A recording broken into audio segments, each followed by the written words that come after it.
So in this segment, we're going to be talking about Penny Mordaunt and the Tory government still stringing along the British public regarding a US-UK trade deal. Not going to happen, pal.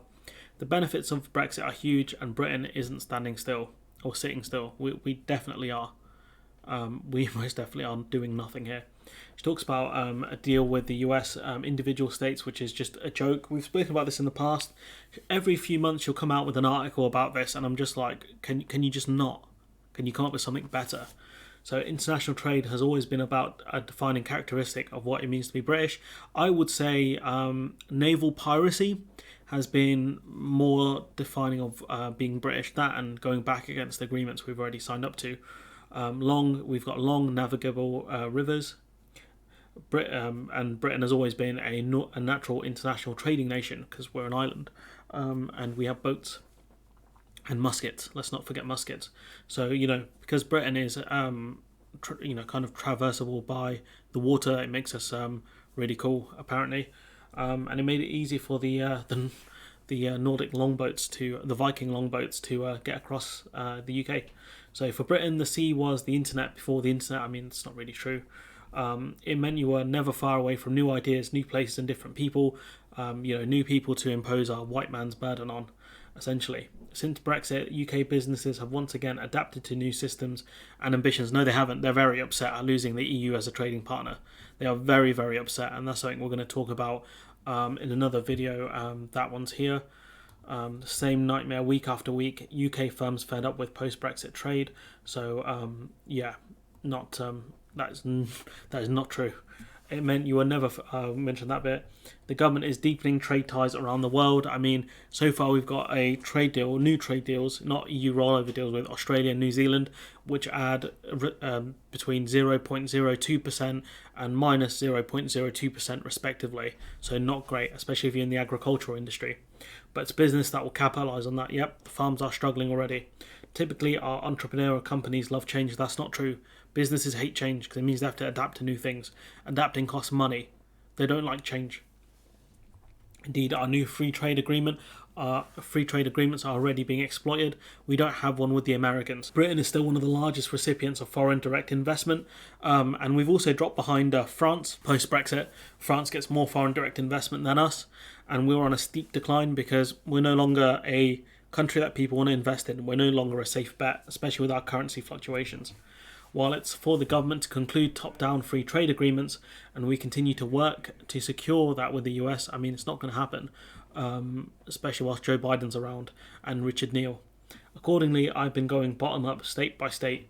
The bulk of trade regulation in America sits with individual states, but it's the federal government that deals with trade agreements. It's the Ways and Means Committee that's run by Richard Neal, who's not very happy with us right now. This makes city mayors as relevant as trade as state governors. Again, state governors aren't really that relevant when it comes to trade deals. Neither are city mayors, so you can make that point. It's just not a very good point. Pete Buttigieg wasn't deciding trade deals in South Bend, Indiana, or wherever the hell he was from. There are flexible, practical, and welcoming and locally interested. They would be interested because that will be the pinnacle of their careers, meeting a British minister. Let's be honest here. A lot of these mayors, they won't progress that far up the political chain to become senators or congresspeople. This week we'll sign the first 8 of 8 deals in a series of agreements with US states. We're opening up procurement, tackling regulation, and seeking to mutually recognise professional qualifications. Now, the procurement stuff can help British companies a bit, but not a ton.